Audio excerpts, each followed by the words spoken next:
Hello students, let us learn the chemical properties of metals. The third reaction is reaction of metals with a dilute acids. So the general equation is metal reacts with dilute acids, produces salt and a hydrogen gas. So in this case also hydrogen gas is evolved.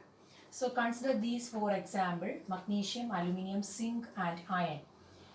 In this case we are not taking potassium or sodium because these two metals are very reactive and we are not taking for this reaction. So we know that it is showing a vigorous reaction even with water. So we will not take potassium and sodium for the reaction with the dilute acids. So we will take magnesium, aluminium, zinc and iron.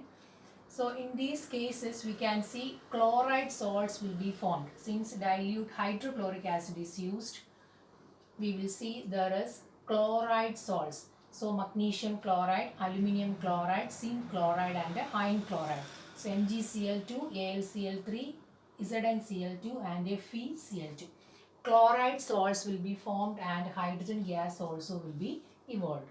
So in all these cases we are using dilute hydrochloric acid.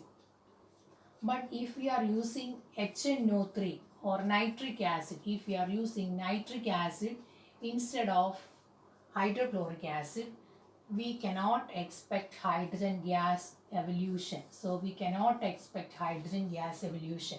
So this hydrogen gas will not produce if we are using nitric acid instead of HCl, because this nitric acid is a strong oxidizing agent. This nitric acid is a strong oxidizing agent. So oxidizing agent oxidizes H2 to H2O. So the produced H2 will converted to H2O in the reaction mixture. So we cannot expect hydrogen gas, but we can expect water, since HNO3 is a strong oxidizing agent and this strong oxidizing agent oxidizes the hydrogen gas to water. And this itself reduced. So strong oxidizing agent reduced itself. So itself reduced to produce the oxides of nitrogen, any of the oxides of nitrogen like NO2, NO, N2O, etc. So any of the oxides of nitrogen will be formed. We know that oxidizing agent itself reduced. So it oxidizes at the same time it reduced itself and forming the oxides, any of the oxides of nitrogen. So that is in the case with HNO3. Let us come back with dilute hydrochloric acid.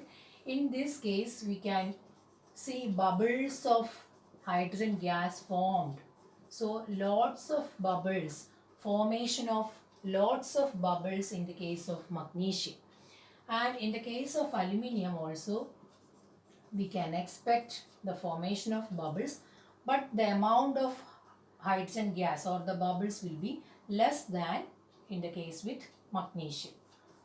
In the case of Zn, we can expect hydrogen gas formation, but it is in a lesser amount, which is again less in the case of iron.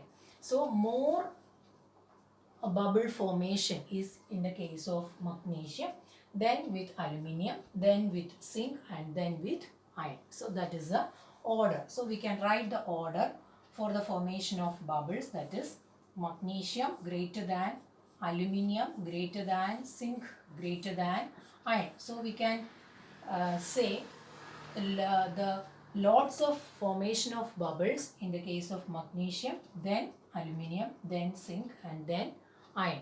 Or we can say the chemical reactivity. The reactivity will be more in the case of magnesium, then with aluminium, then with zinc and then with iron.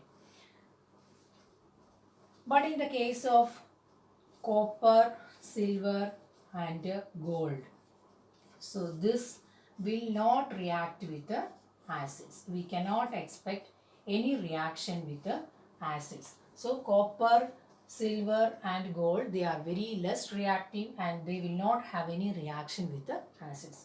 So copper, silver, gold will not react with the acids. So this is about reaction of metals with the dilute acids.